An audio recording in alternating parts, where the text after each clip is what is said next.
আজকে দুপুরের মেনুতে ছিল ভেন্ডি ভাজা আর এখানে কাতলা মাছের ঝোল।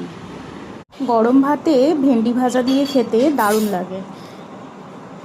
পেঁয়াজ দিয়ে এরমভাবে লম্বা লম্বা করে ভেন্ডি ভাজলে খুব ভালো লাগে, আর তার মধ্যে শুধু একটু কাঁচা লঙ্কা বেটে দিতে হবে, খুবই ভালো লাগে।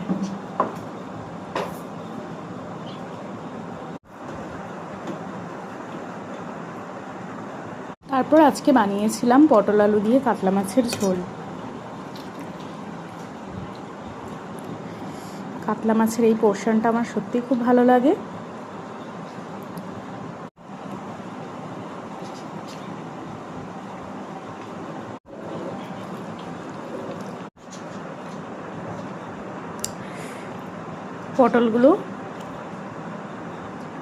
পটল আমার এমনিতেই খুব ভালো লাগে, ঝোলের মধ্যে ঝিঙে দিলেও আমার খুবই ভালো লাগে।